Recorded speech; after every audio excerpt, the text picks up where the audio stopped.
Kamu pernah nggak ngerasa udah belajar mati-matian, tapi tetap dapat nilai jelek? Kamu begadang, nyatet, nyoba fokus, tapi pas ujian malah blank.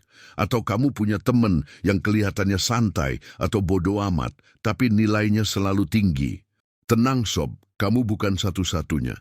Faktanya lebih dari 80% siswa di Indonesia salah strategi belajar. Mereka kira rajin belajar sama dengan pinter. Padahal yang bikin jadi juara kelas itu bukan soal lama belajar, tapi soal cara dan pola belajar yang tepat. Hari ini saya bakal bongkar 10 strategi belajar yang dipakai para siswa berprestasi dan terbukti bikin kamu jadi bintang kelas. Bukan cuma pintar teori, tapi juga jadi percaya diri dan dihargai guru. Nonton sampai akhir, karena strategi ke-10 bisa jadi kunci perubahan hidup kamu di sekolah. Sob, kamu tahu nggak? 90% siswa di Indonesia cuma belajar pasif. Baca buku, hafalin materi, terus berharap nilai bagus. Tapi kenyataannya, otak manusia hanya menyerap 10-20% informasi dari belajar pasif. Contoh real sob, ada dua siswa A dan B.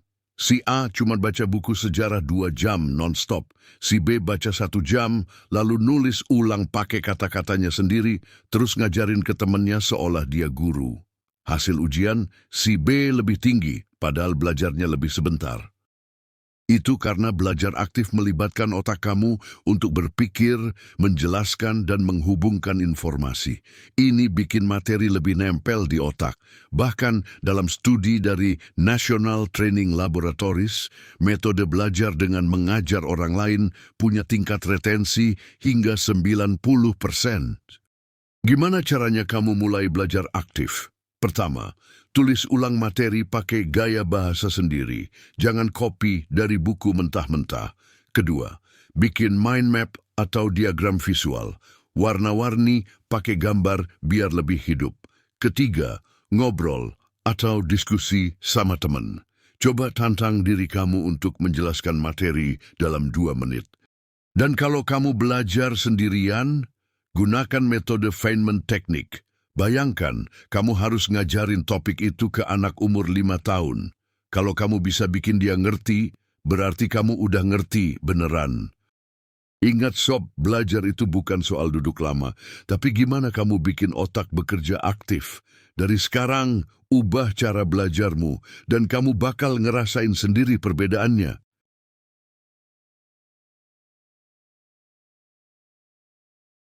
Sob, kamu nggak akan bisa jadi juara kelas kalau tiap kali buka buku langsung buka HP juga. Konsentrasi kamu pecah dan otakmu kerja setengah-setengah. Tapi tenang, ada satu metode simpel yang dipakai mahasiswa top dunia, teknik Pomodoro. Apa itu Pomodoro? Pomodoro adalah teknik di mana kamu fokus belajar 25 menit tanpa gangguan apapun, lalu istirahat 5 menit. Satu siklus sama dengan 30 menit. Ulangi 4 kali, lalu ambil istirahat panjang 15 sampai 30 menit. Kenapa 25 menit? Karena menurut riset dari University of Illinois, otak manusia cuma bisa fokus penuh selama 20 sampai 30 menit. Lebih dari itu, konsentrasi mulai menurun dan belajar jadi nggak efektif. Contohnya sob, kamu belajar 2 jam non-stop sambil scrolling TikTok, sama dengan hasilnya kosong. Tapi kalau kamu pakai 4 siklus Pomodoro, 25 menit fokus penuh, lalu rehat 5 menit, otak kamu akan refresh setiap siklus dan siap menyerap lebih banyak. Tips yang bisa kamu terapkan, gunakan timer Pomodoro seperti aplikasi Focus To Do atau Forest. Matikan semua notifikasi HP selama belajar. Silent, mode pesawat, atau taruh HP di luar kamar. Gunakan waktu istirahat buat gerak ringan, stretching, minum air, atau jalan sebentar. Ingat sob, bukan soal berapa lama kamu duduk belajar, tapi berapa lama kamu benar-benar fokus. 25 menit beneran fokus lebih berharga daripada 2 jam sambil buka IG. Disiplin pakai Pomodoro, dan kamu bakal ngerasa belajar makin efektif dan nggak cepet capek.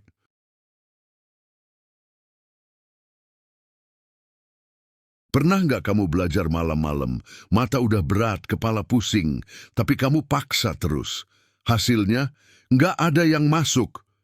Fakta ilmiah nih, setiap orang punya golden hour, yaitu jam di mana otaknya bekerja paling optimal. Buat sebagian orang, itu pagi hari sekitar jam 5 sampai 9 pagi. Buat yang lain, bisa sore atau malam.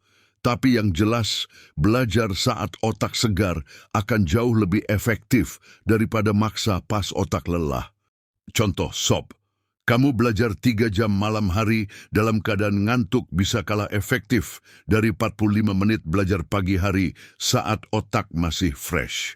Penelitian dari University of Sussex menunjukkan bahwa siswa yang belajar pagi cenderung memiliki retensi memori lebih tinggi dibanding yang belajar malam.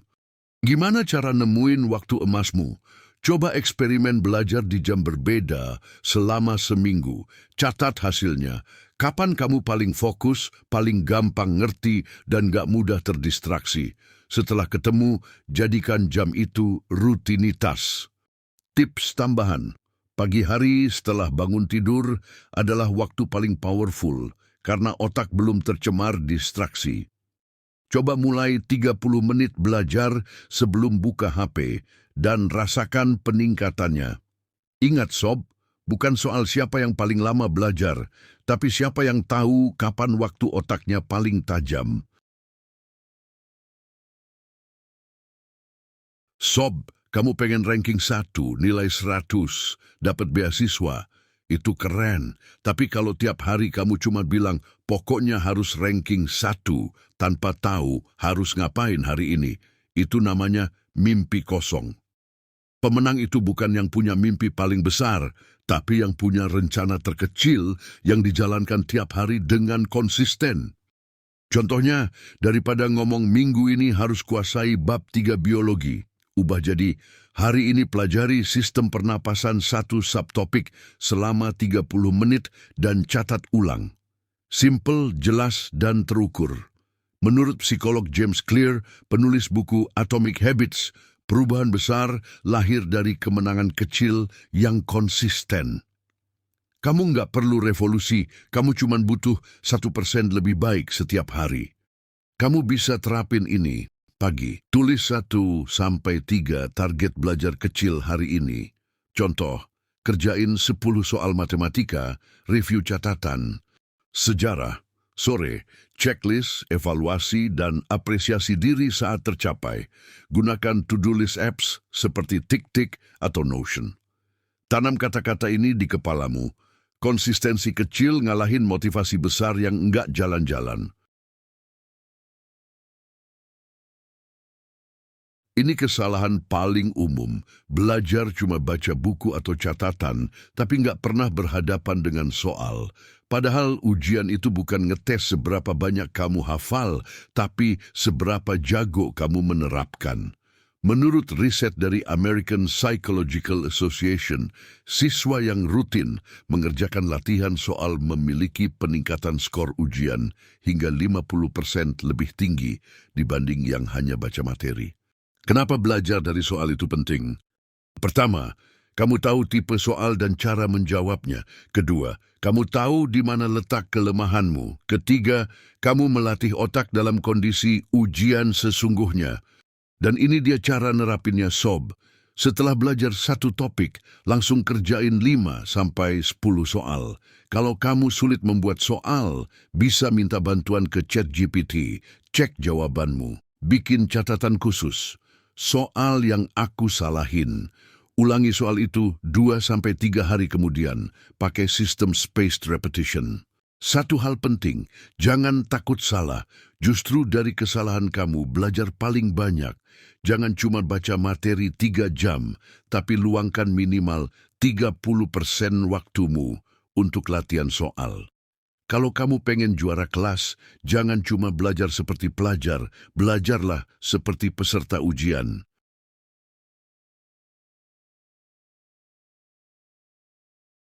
Kamu nggak bakal bisa fokus belajar kalau suasana sekitarmu banyak suara.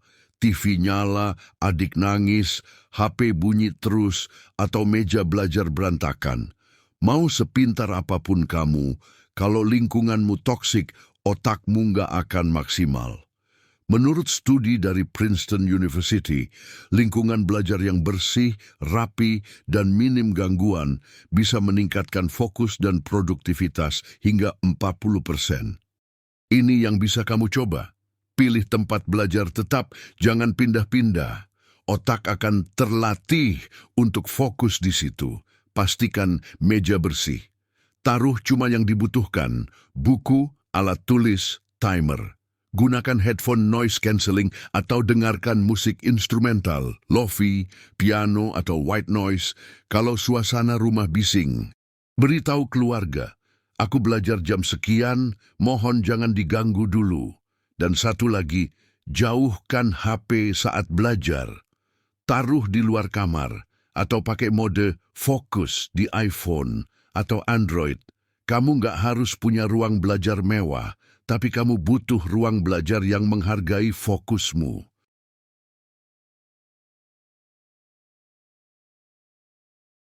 Sob, kamu mungkin selama ini gagal fokus atau gampang bosan belajar, bukan karena kamu bodoh, tapi karena cara belajarmu salah. Setiap orang punya gaya belajar dominan. Visual, auditori, kinestetik, atau campuran. Misalnya kamu tipe visual, tapi belajar cuma dengan mendengarkan orang ceramah 2 jam, ya jelas ngantuk. Contoh, tipe visual.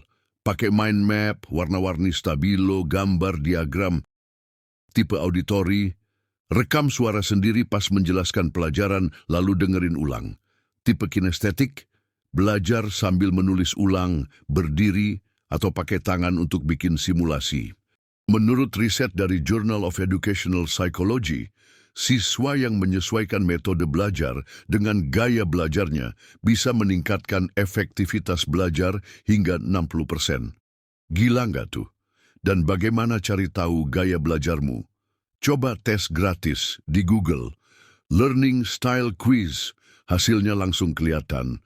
Lalu ubah metode belajar sesuai hasilnya.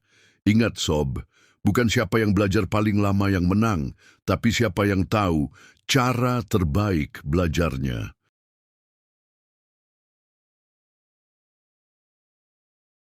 Sob, pernah nggak kamu belajar keras seminggu penuh, tapi pas ujian hasilnya zong? Bisa jadi kamu belajar tanpa refleksi dan perbaikan strategi, sama kayak tim bola yang main terus tanpa pernah nonton rekaman pertandingan. Gimana mau tahu kesalahan dan perbaiki permainan? Siswa terbaik selalu punya waktu evaluasi mingguan. Apa yang aku pelajari minggu ini? Apa yang paling susah? Dan kenapa? Mana yang harus aku ulang atau cari cara lain? Luangkan 15-30 menit setiap akhir pekan untuk review. Gunakan metode RIP. R. Review, cek catatan dan target minggu ini. I. Identifikasi. Mana yang belum paham atau masih keliru. P. Perbaiki. Cari strategi atau metode baru untuk materi tersebut. Contohnya, topik fisika susah, minggu depan coba belajar bareng teman. Bab sejarah ngantuk, minggu depan coba nonton video animasi sejarah. Tanpa evaluasi, kamu kayak kapal tanpa kompas, berlayar jauh, tapi nggak tahu kemana.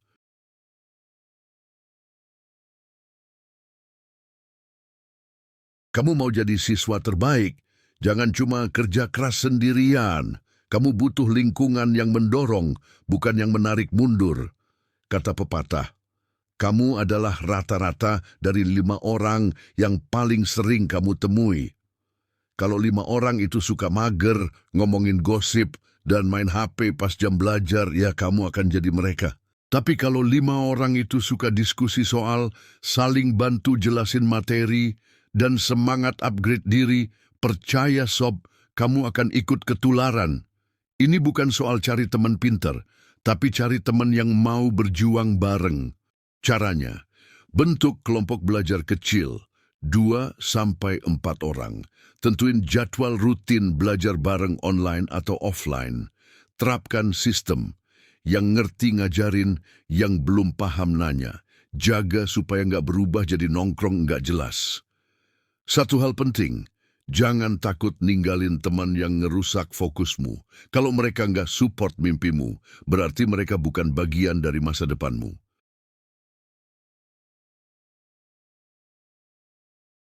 Sob, ini dia rahasia terakhir yang sering dilupakan. Siswa terbaik itu bukan yang paling rajin atau paling pintar, tapi yang paling jago dalam belajar cara belajar. Istilah kerennya meta learning. Belajar bagaimana cara belajar yang paling efektif buat dirimu sendiri. Contoh sob, kamu baca buku pelajaran 3 kali, tapi tetap nggak ngerti. Coba teknik Feynman, jelaskan materi itu seolah-olah ke anak kecil. Kamu cepat lupa materi? Pakai teknik spaced repetition, ulangi belajar dalam jeda waktu tertentu. Susah hafal? Coba teknik mnemonik, bikin singkatan atau cerita lucu dari poin-poin. Menurut psikolog Barbara Oakley, penulis Learning How to Learn, siswa yang paham cara belajar akan mengalahkan siswa pintar yang stuck pakai metode lama. Investasi terbesar itu bukan cuma belajar pelajaran, tapi belajar bagaimana otakmu menyerap ilmu. Gunakan channel YouTube kayak Ali Abdal, Thomas Frank, atau buku Make It Stick buat eksplorasi teknik belajar modern. Dan sekarang kita masuk ke kesimpulan 10 poin tadi. Yang pertama, belajar aktif. Jangan hanya membaca tapi tulis ulang, ajarkan ke orang lain, dan gunakan teknik Feynman. Kedua, teknik Pomodoro. Fokus 25 menit plus, istirahat 5 menit untuk menjaga konsentrasi maksimal. Ketiga, manfaatkan waktu emas otak. Belajar di jam produktif, pagi atau sore, lebih efektif daripada memaksakan otak lelah. Keempat, target harian kecil. Konsistensi lebih dari motivasi sesaat. Pecah tujuan besar jadi langkah kecil harian. Kelima, belajar dari soal. Latihan soal meningkatkan pemahaman 50% lebih baik daripada sekadar menghafal. Keenam, lingkungan belajar optimal. Meja rapi, minim gangguan, dan HP jauh menjadi fokus 40% lebih tinggi. Ketujuh, sesuaikan gaya belajar, visual, mind map, auditori, rekam suara, atau kinestetik, praktik langsung. Kedelapan, valuasi mingguan, review kesalahan dan perbaiki strategi, RIP, review, identifikasi, perbaiki. Kesembilan, pilih lingkungan berkualitas. Bergaul dengan teman yang mendorong growth mindset. Kesepuluh, kuasai meta learning, pelajari. Bagaimana cara belajar seperti teknik spaced repetition, mnemonik, diledulun untuk efisiensi belajar. Nah sob, kalau kamu udah nonton sampai di sini, artinya kamu bukan siswa biasa. Kamu adalah tipe pejuang yang nggak cuma pasrah sama nilai, tapi mau berjuang buat jadi yang terbaik, dan itu luar biasa. Tapi ingat, jadi siswa terbaik itu bukan hasil dari motivasi sesaat, tapi dari strategi yang diterapkan dan komitmen yang dijaga tiap hari. Dan salah satu langkah kecil yang bisa kamu ambil sekarang adalah tekan tombol subscribe. Karena di channel Control Your Mind, setiap minggu kamu bakal dapat strategi belajar, mindset pemenang, dan tips pengembangan diri yang bisa langsung kamu praktekkan buat ningkatin performa sekolah dan hidupmu. Ingat sob, kalau kamu nggak upgrade dirimu, kamu bakal disalib sama mereka yang kerja diam-diam. Jangan biarin dirimu kalah karena malas belajar caranya belajar. Klik subscribe sekarang, nyalain loncengnya, dan mari sama-sama kita tumbuh jadi siswa yang nggak cuma cerdas di kelas, tapi juga tangguh di kehidupan. Sampai jumpa di video selanjutnya.